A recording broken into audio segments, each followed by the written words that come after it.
자, 오늘 공부는 중요한 또 주제를 다루겠습니다. 바로 성령님에 대해서 공부를 해보겠습니다. 오늘은 첫 번째 시간입니다.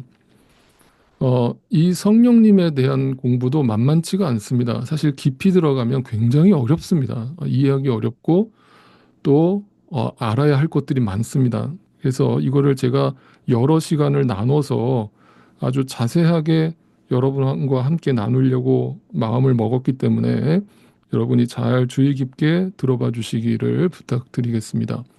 여러분, 오늘날 이 성령님에 대한 오해와 왜곡이 아주 심각하다고 저는 생각합니다.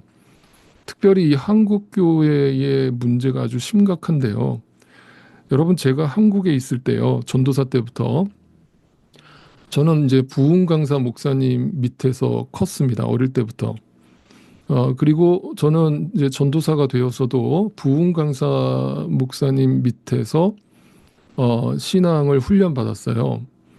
그래서 저는 이제 그분을 이제 가방못지라고 그러죠. 가방못지. 이렇게 비서 같은 역할을 하면서 이제 수석 전도사로서 그 부흥 강사 목사님을 모시고 전국을 다 누비고 다녔어요.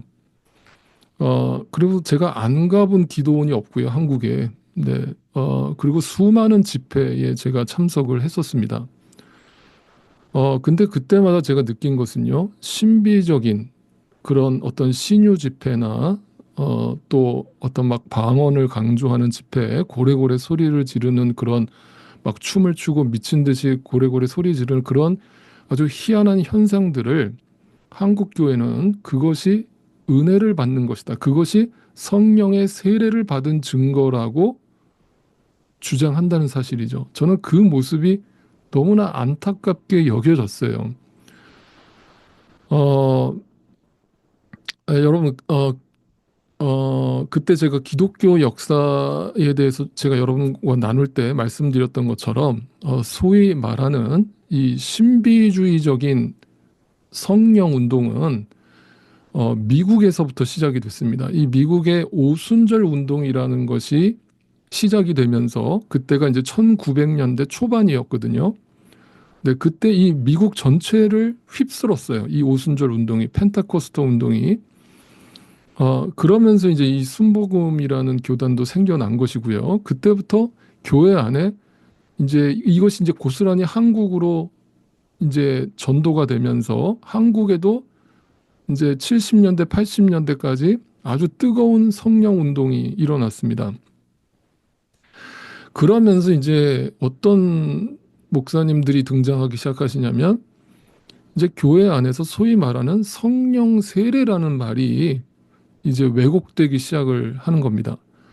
성령 세례를 받아야만 능력 있는 그리스도인으로 인식이 되는 그런 인식들이 퍼져가기 시작한 겁니다. 그래서 저도 신학교 다닐 때 기억이 그래요. 지금도 저기 전도사님 성령 받으셨습니까? 네? 그러면 성령 받으셔야 된다고 그 신학교 졸업하기 전에 성령 받아서 목회를 시작하셔야 된다고 그렇게 얘기하시는 분들이 진짜 많았습니다. 진짜 많았어요.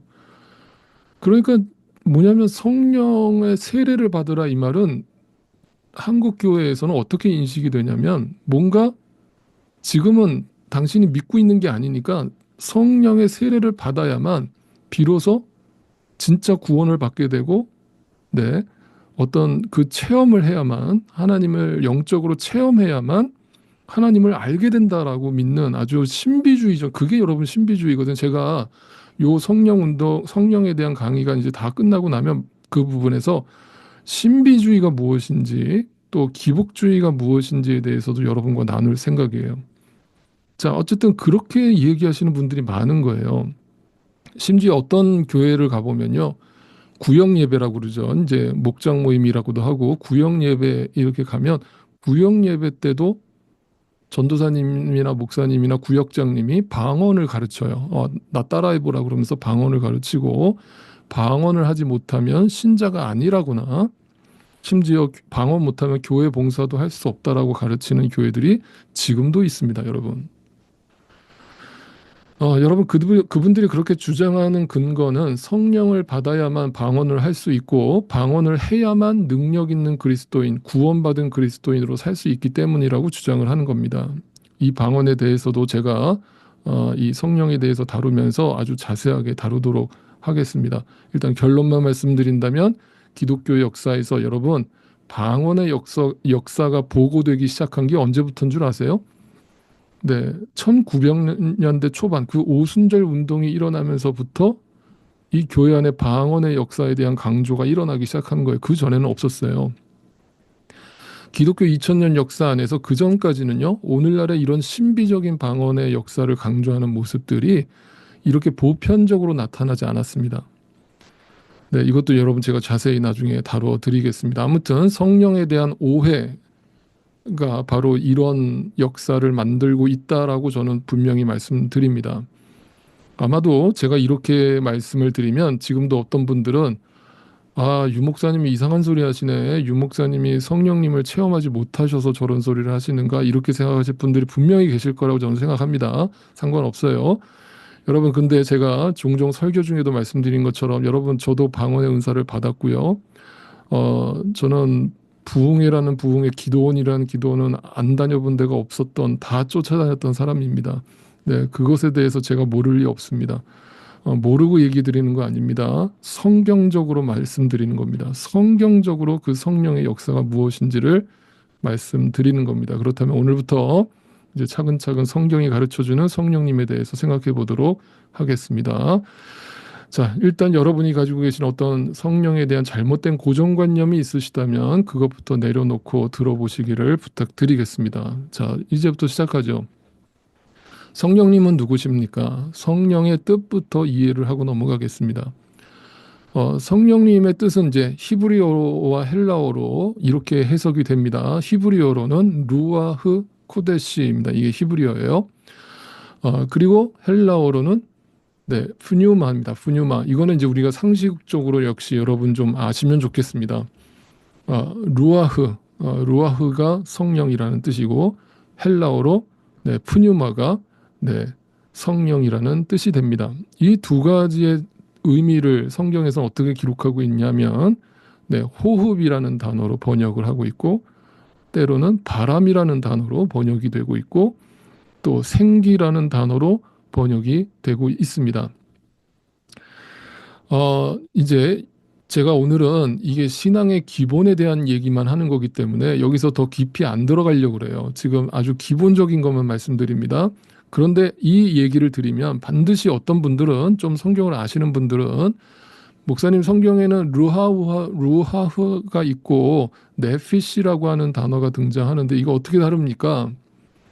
이것에 대해서는 지금 여기서 얘기하면 또 1시간 동안 강의를 해야 됩니다. 그러니까 제가 그런 부분들은 나중에 또 설명드릴 테니까 일단 성령은요 두 가지 단어밖에 없습니다. 루아흐와 푸뉴마입니다. 네.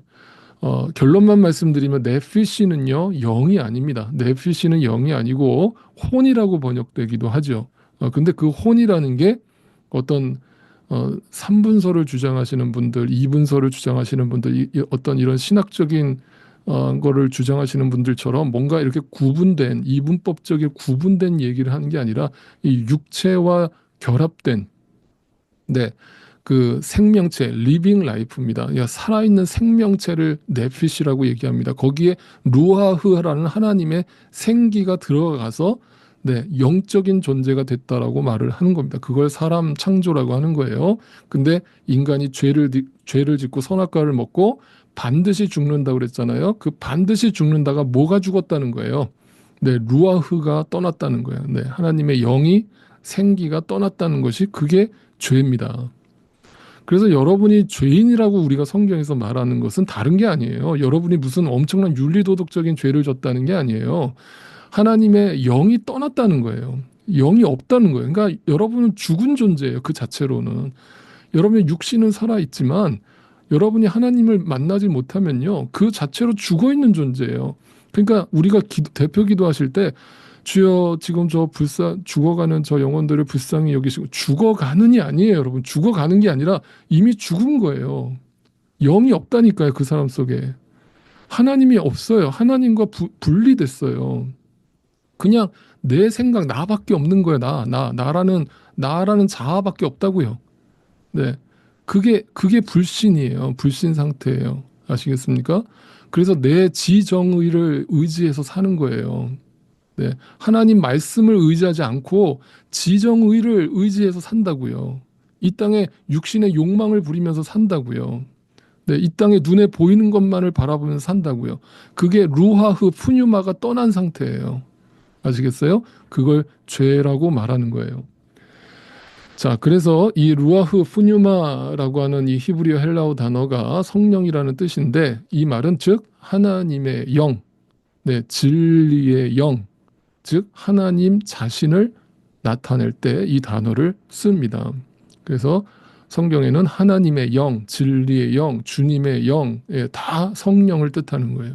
곧 하나님을 말하는 겁니다. 그래서 삼위일체라는 말이 여기서 또 생겨나는 거죠. 성령님과 성부 하나님과 성자 예수님은 다른 존재가 아니라 한 분이라는 거예요. 하나님이시라는 거예요. 자, 그렇다면 왜 성령님이 이 땅에 오셔야 했는가부터 짚고 넘어가겠습니다. 자, 먼저 그리스도의 이 땅의 사역을 마무리하시고 승천하시는 것에 대해서 좀 먼저 생각을 해볼게요. 성령님이 오시려면 예수 그리스도의 사역이 끝나고 승천하셔야 되는 거예요. 그죠? 우리를 떠나셔야 되는 거예요. 그래야 성령이 오시죠.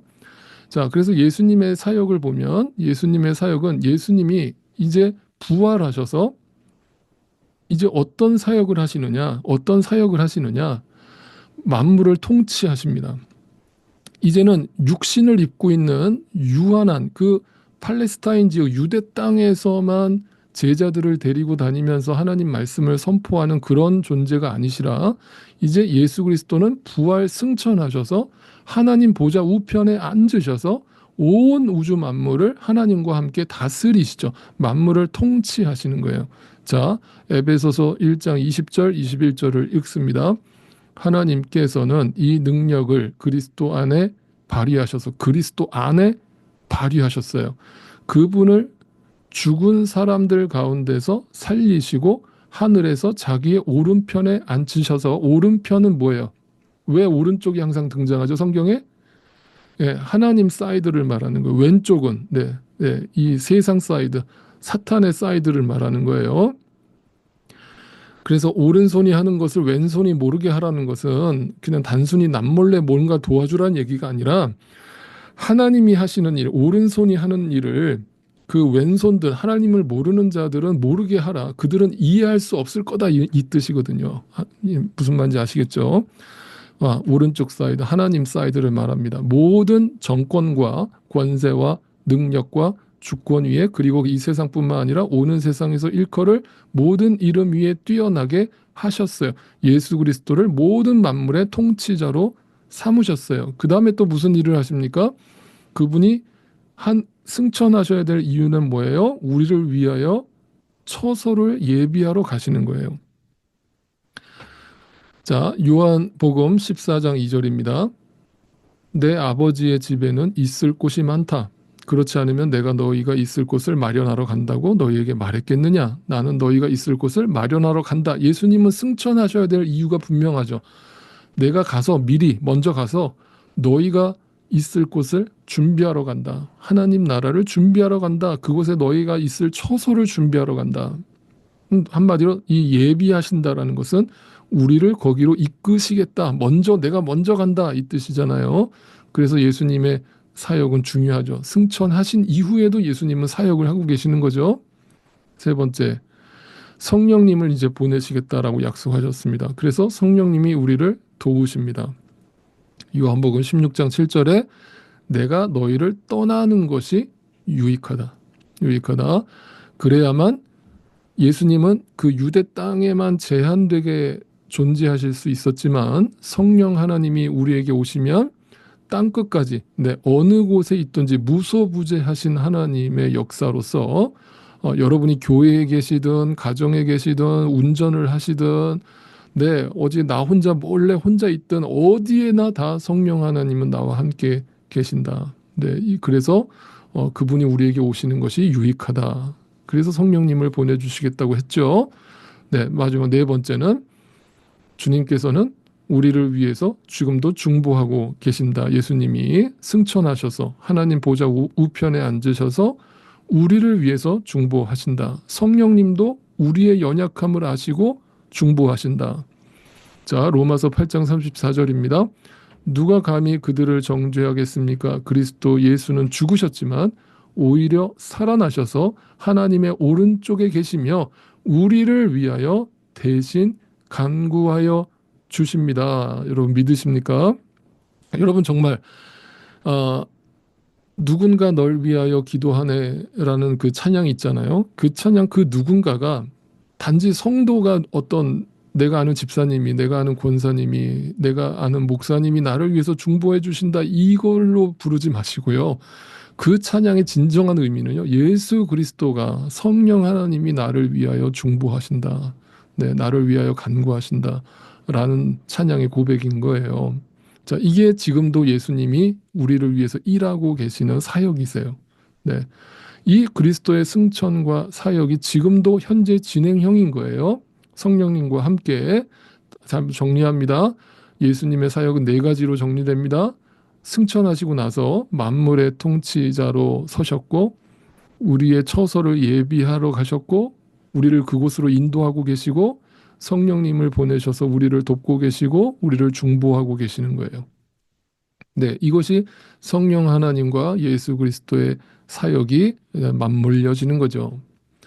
자, 그렇다면 이제 본론으로 들어가서 성령님이 우리에게 오셨습니다. 그러면 도대체 그 아까 제가 서론에서 말씀드렸던 이 성령 세례에 대해서 왜곡하고 있는 이 교회들의 주장이 과연 맞는 것인가?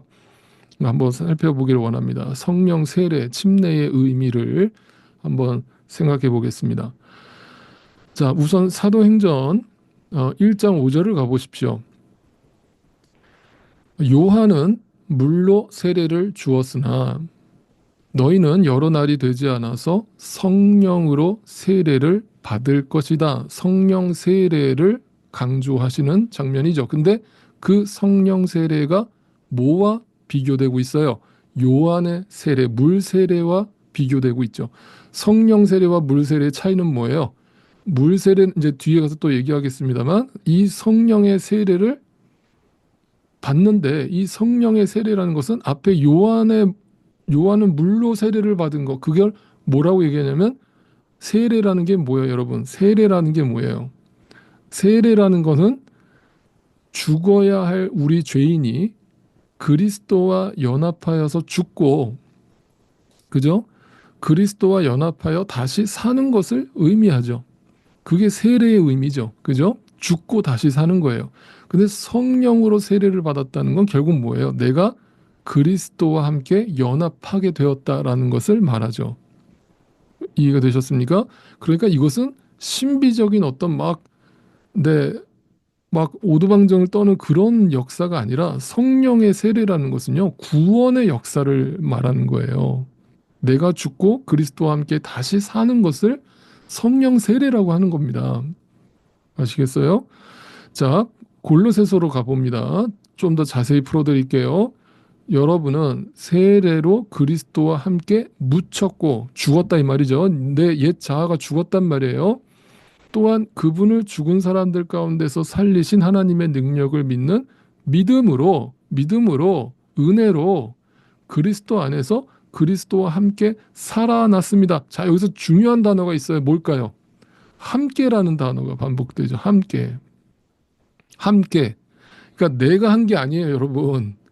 내가 죽은 게 아닙니다. 내가 스스로 내 의지로 나 죽어야겠다 해서 내가 죽은 게 아니에요. 예수님과 함께 죽은 거예요.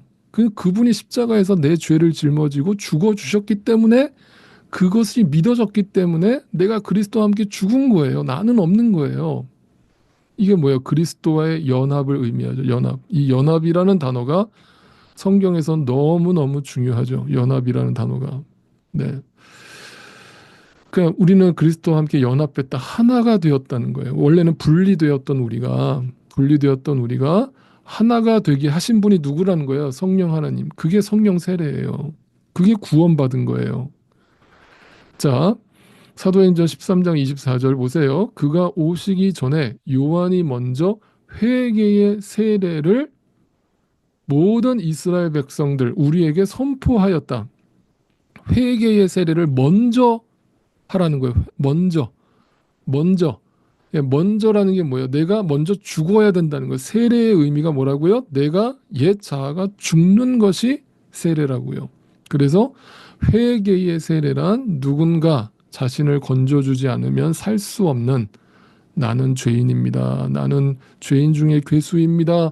나는 만삭되지 못한 자입니다. 라는 고백을 하는 게 성령 세례 받은 자의 고백이에요. 아시겠습니까? 여러분 안에 성령이 계시잖아요. 그 증거가 뭐로 나타나요? 나는 죄인입니다의 고백이 먼저 나와요. 네. 나는 아무 소망이 없습니다. 나에겐 답이 없습니다. 라는 고백이 철저하게 고백이 돼요. 매 순간 고백돼요. 네.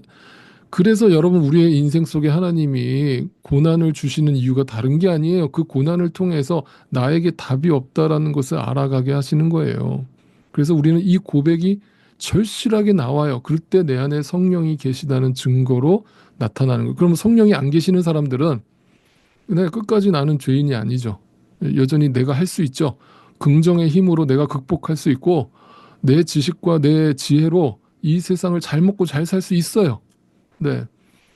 네, 그렇게 생각하면서 살아가는, 네, 겉으로는 온갖 겸손한 포장을 하고 윤리 선생처럼 살아가지만 그 속에는 내 자아가 펄펄 살아서 나는 죄인입니다의 고백이 없는 상태, 자기 욕망으로 살아가는 상태, 내 지식과 지혜로 살아가는 상태에 하나님의 푸뉴마, 네, 루아흐가 빠져 있는 상태에서 네피시로 그냥 내 육체로 지정의로 살아가는 존재, 네, 그 사람이 성령 세례를 받지 못한 자예요.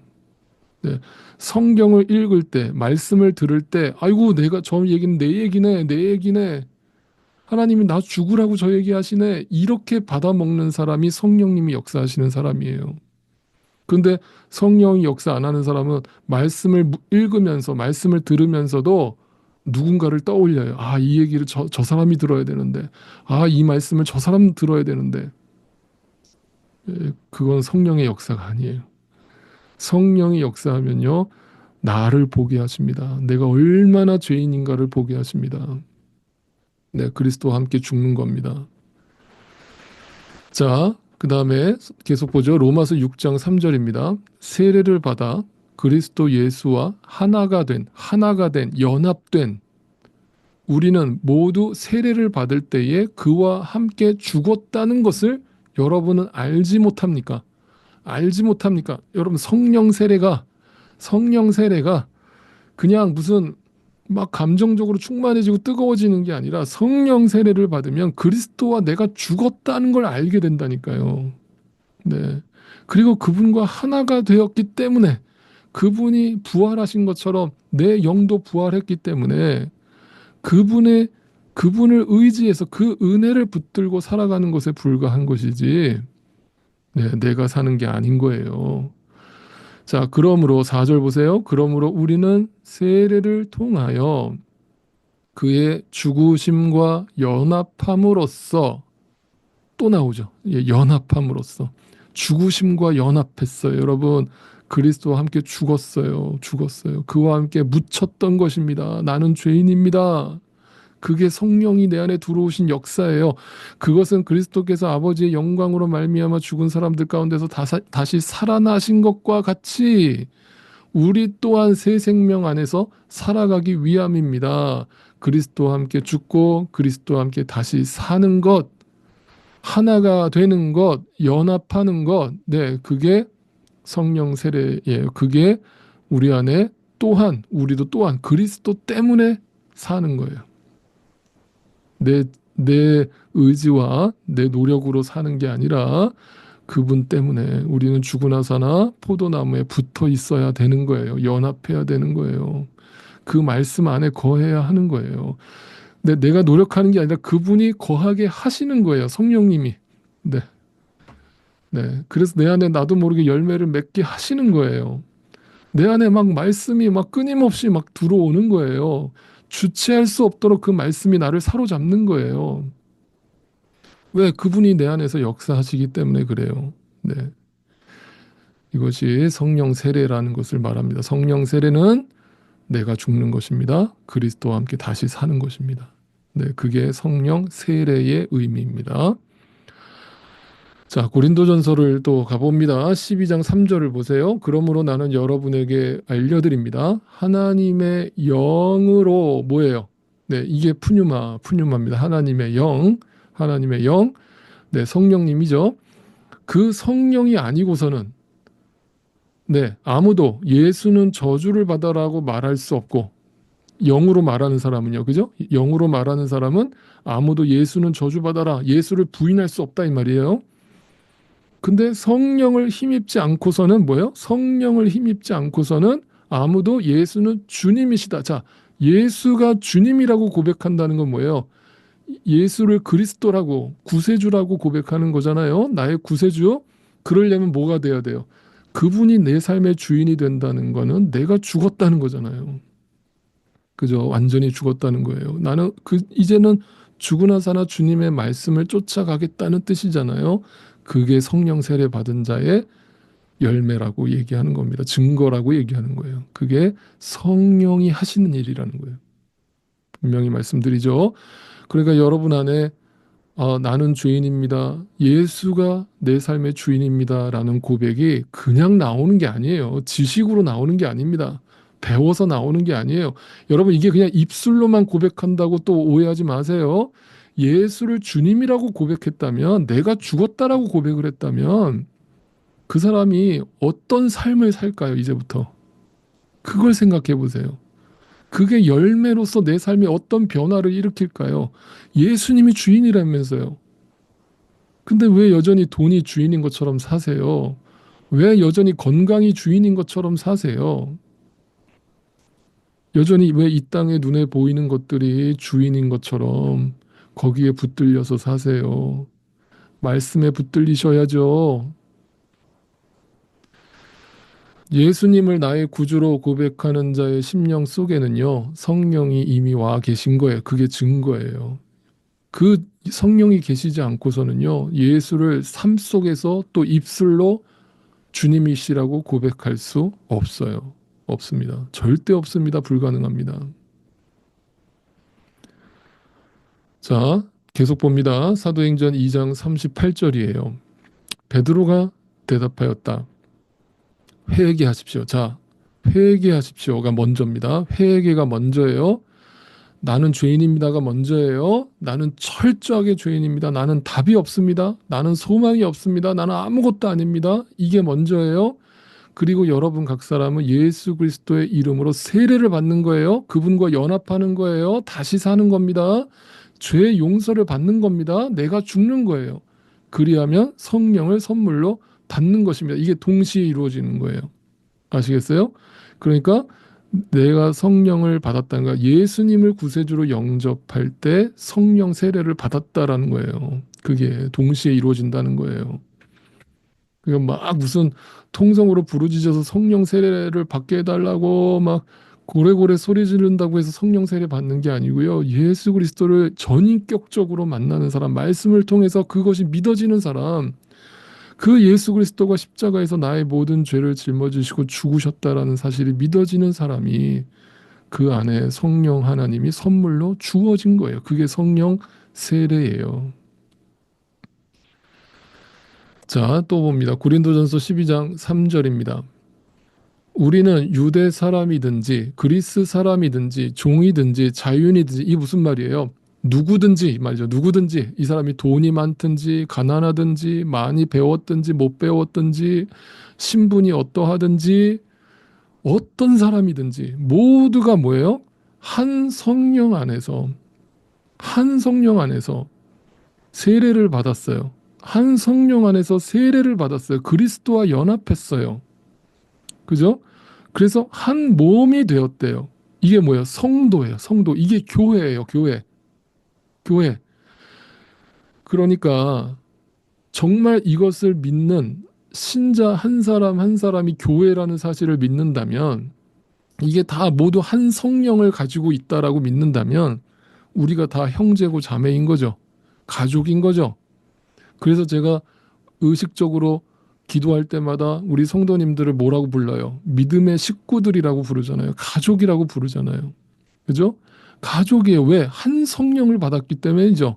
한 성령으로 한 몸이 되었기 때문이에요. 그러면 우리 교회 말고 저 옆에 있는 이웃 동네에 있는 교회도 한 몸이에요, 아니에요? 한 몸이에요. 근데 왜 저쪽 교회로 우리 교회 성도가 가면 안 돼요? 예?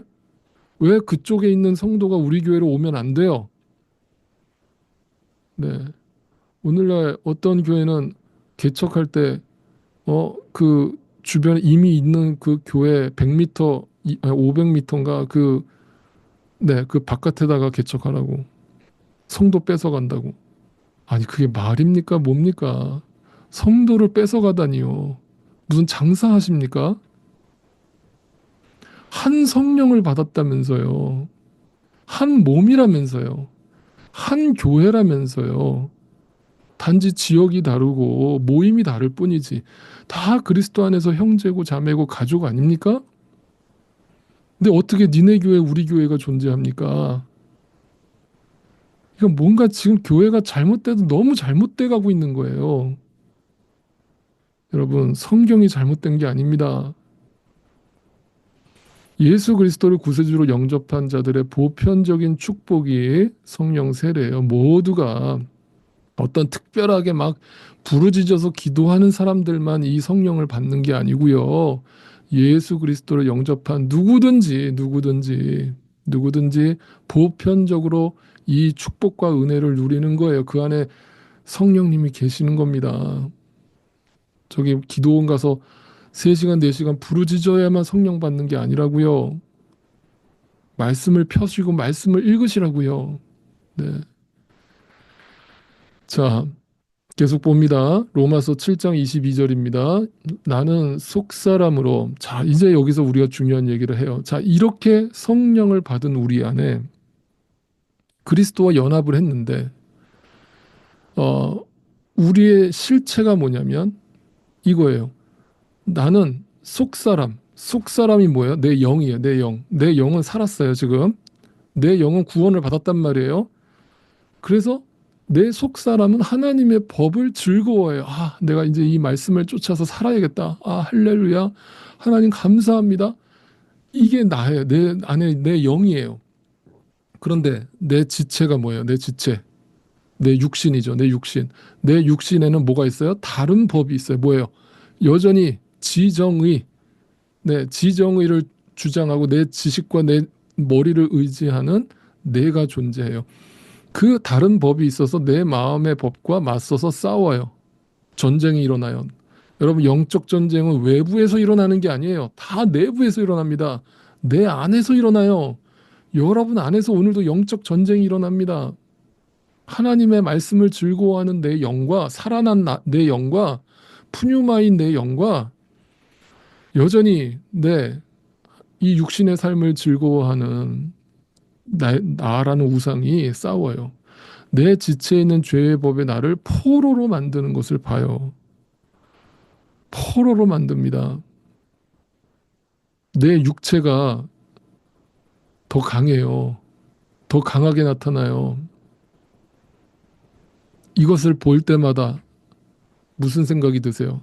아, 인간이 다 그렇지 뭐. 아, 대충 살지 뭐. 이런 생각이 드세요? 아니죠. 진짜 그 안에 성령이 계시는 사람은요, 이 예민함이 있어요.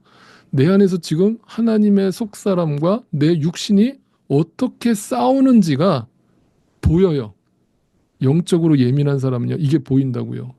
근데 영적으로 잠자는 사람은요, 이 영적 전쟁이 안 보여요. 안 보입니다. 안 보여서요, 그냥 대충 살아요. 대충 믿어요. 근데 지금 로마서를 쓰고 있는 사람이 누굽니까? 사도 바울이잖아요. 사도 바울이 자기 자신을 지금 설명하고 있는 거잖아요.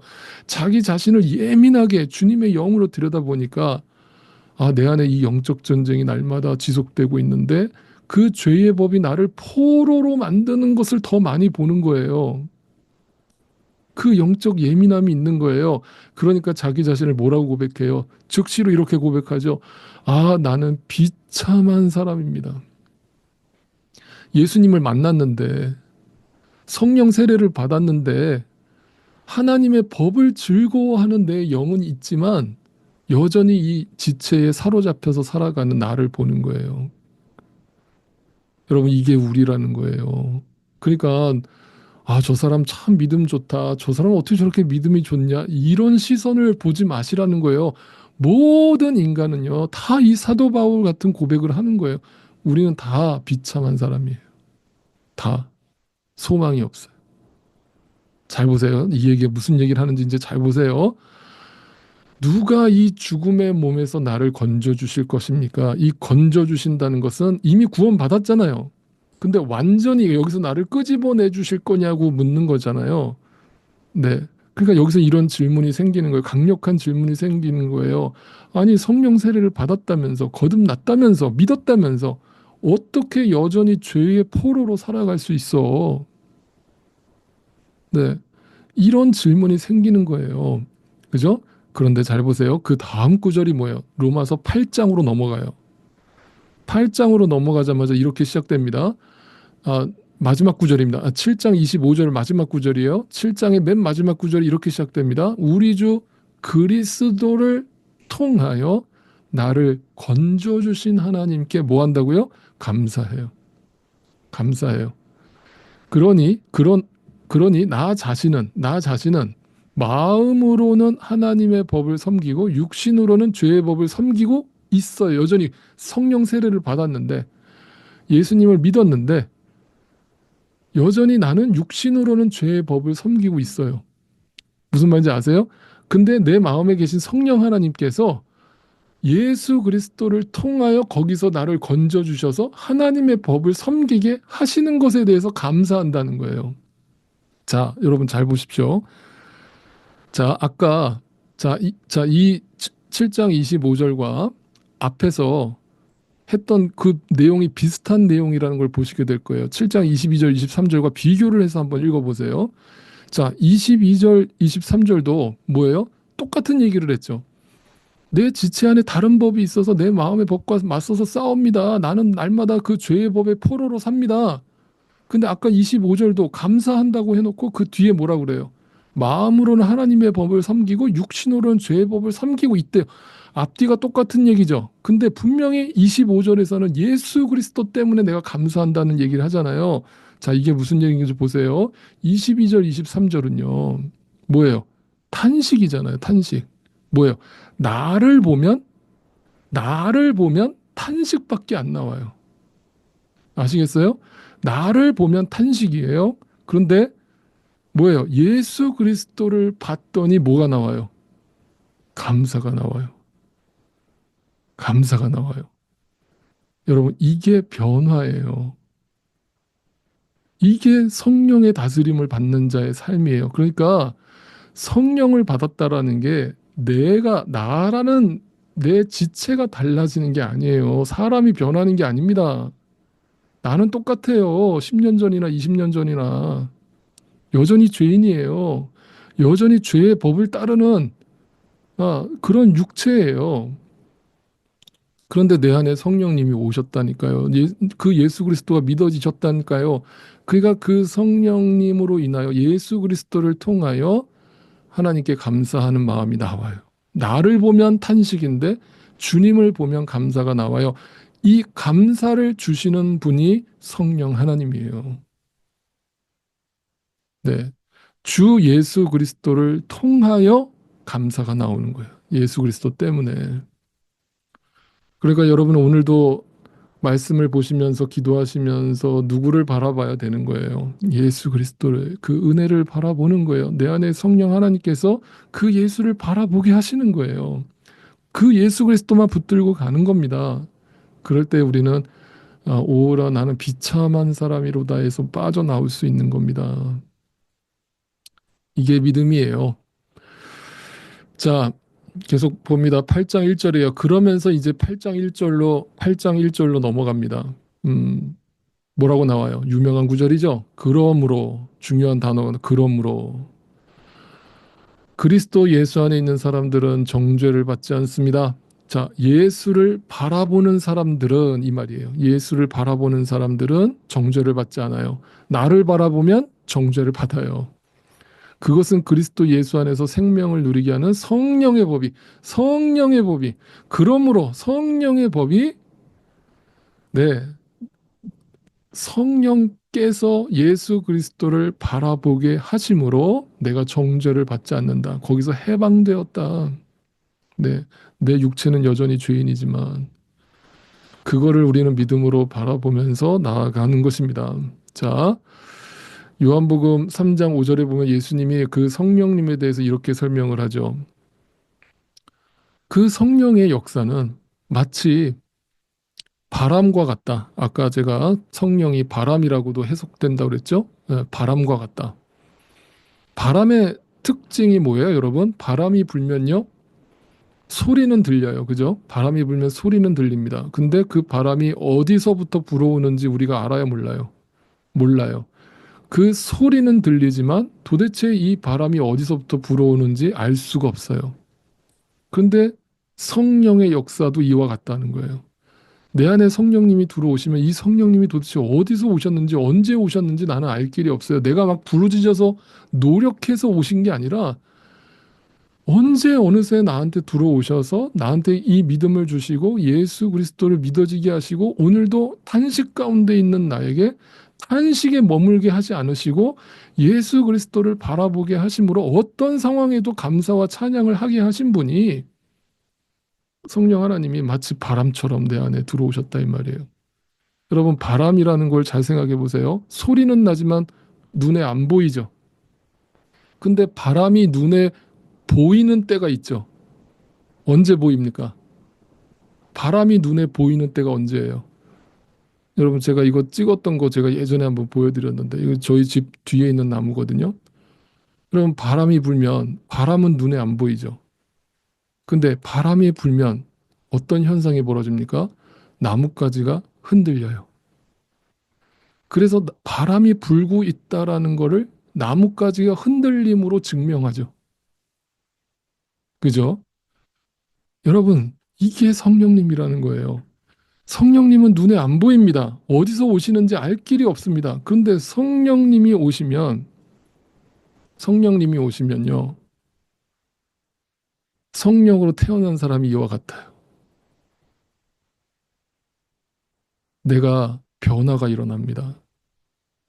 가만히 있던 고목나무와 같은 내 삶에 성령이 불어오시면요. 움직입니다. 변화가 일어납니다. 그분의 말씀을 따라가기 시작합니다. 신비롭습니다, 여러분. 이 자체로 놓고 보면. 그래서 갈라디아서에서 이렇게 얘기하죠. 내가 또 말합니다. 여러분은 성령께서 인도하여 주시는 대로 바람이 부는 대로 흔들리십시오. 살아가십시오. 그게 열매로 변화로 나타납니다. 말씀을 통해서 변화가 일어납니다. 그 말씀을 따라가십시오 이 말이에요. 성령이 말씀이시니까 그러면 육체의 욕망을 채우려 하지 않을 것입니다. 육체의 욕망, 눈에 보이는 것을 쫓아 살지 않고 그 말씀을 쫓아가게 될 겁니다. 그로 인해서 어떤 열매가 나타납니까? 바람이 부니까 흔들리잖아요. 변화가 일어나잖아요. 어떤 변화가 일어납니까? 육체의 욕망은 성령을 거스르고 성령이 바라시는 것은 육체를 거스르는 역사로 나타난다는 거예요. 이 둘이 서로 적대 관계에 있으므로 네, 여러분은 자기가 원하는 일을 더 이상 할 수 없게 됩니다. 여러분, 성령 세례를 받는다는 거, 예수님을 구세주로 영접하고 믿게 되고 그분과 함께 죽고 다시 사는 연합된 삶을 살아가기 시작한다는 건요. 죄송합니다. 이런 말씀 드립니다. 힘든 거예요. 왜? 내가 원하는 대로 살 수 없거든요. 여러분 지금 잘못 코 끼셨어요. 네. 이제 예수님한테 성령님한테 코가 끼셨다면 이제 남은 인생 여러분 뜻대로 살 수 없어요. 왜? 하나님이 그렇게 만드십니다. 성령 하나님이 그렇게 만드셔요. 그게 성령 세례를 받은 자의 삶이거든요. 바람이 붑니다, 여러분. 나도 모르게 나뭇가지가 흔들립니다. 네. 그걸 옆에 있는 사람들이 봅니다. 저 사람 가만히 있었던 사람인데 어떻게 저 사람의 삶에 저런 변화가 일어나지? 네. 성령의 바람이 불어온 겁니다.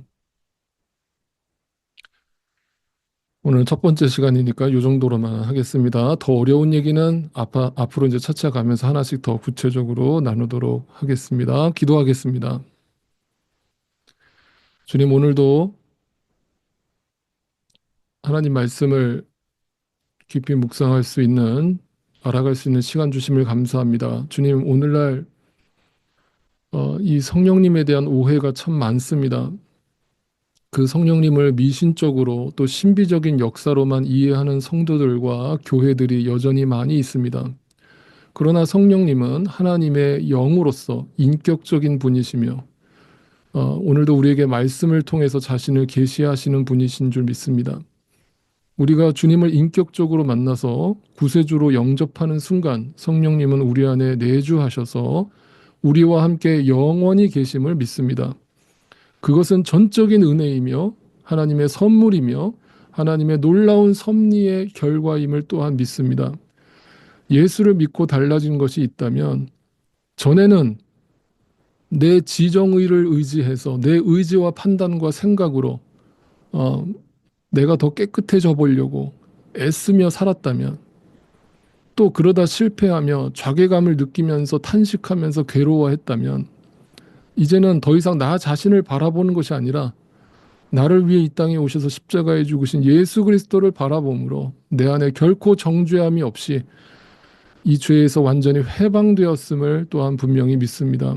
이것을 우리에게 끊임없이 알려주시고 생각나게 하시는 분이 우리 안에 계신 성령 하나님이신 줄 또한 믿습니다. 부디 날마다 우리 안에서 이 구원의 감격과 기쁨과 은혜를 감사할 수 있는 시선을 허락해 주시고 전혀 답이 없는 나 자신에게 다시는 기대지 않게 하옵시고 어, 날마다 주님 안에서 죄인 중에 괴수로 나 자신을 고백할 수 있는 은혜를 허락하여 주옵소서. 그리고 성령 하나님, 불과 같이 내 안에 날마다 역사하여 주셔서 아직도 우리 안에 버려야 할 많은 부분들을 주님의 성령의 불로 태워버리심으로 그 성령 하나님을 품고 살아가는 자의 능동적이고 자발적인 삶의 변화 또한 우리에게 날마다 허락하여 주옵소서.